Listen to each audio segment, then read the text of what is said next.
remember the first time this idea of starting a cosmetics company crossed your mind? Yeah, so no background or experience in beauty whatsoever, uh, but had an incredible, what I call like life-changing dream back in 2015. And so in the dream, what I remember most is like the joy that were on these little girls' faces, and they were native little girls, and they were covered in lip gloss in my dream. So I wake up and I literally grabbed my laptop that night and started writing ideas about, or what now is known as part of our business plan. But I wanted to create lip gloss and initially start a foundation in my grandmother's name, who was a residential school survivor. So what's really funny though is, you think, who has this dream and wakes up and starts a business from that? I think I had been thinking about, one, how to leave the job that I was in for a long time, and two, I really wanted to connect with my Indigenous roots and my community and support that in some way. And I didn't know how or what that looked like until I had that dream. And so remembering the joy on those little girls' faces is really a big part of our mission and vision to this day, which is helping every Indigenous kid on the planet see and feel their value in the world while we craft sustainable color cosmetics. So the core and sort of the why of our business has never changed. I think just a lot of the processes have, and we've developed so much since that dream. Not knowing anything about the space has left me super naive early on, thinking that this was going to be a lot easier than it truly was. But we're having a lot of fun while we're doing this, and even though it's an incredibly amount of hard work, but just such such joy every day to come to work and do this job that I'm really, really grateful to have through a pandemic, and that I love the things we get to do and the organizations we get to support.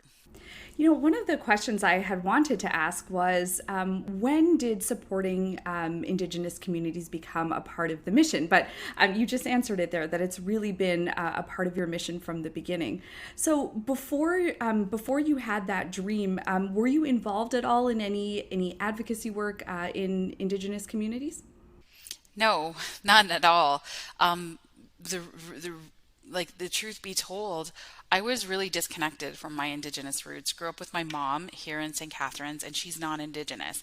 My father and my Indigenous side of my family all lives in northwestern Ontario, almost on the border of Manitoba, in a First Nation called Northwest Angle 33, which is about an hour south of Kenora.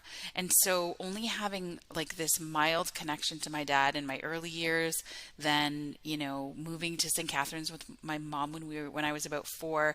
He was in Toronto, so I would go back and forth till I was about 12. And around the time 12, 13, my dad decided to move back to our family's reservation and take my brothers that he had with his new wife, and they went and started their life back there.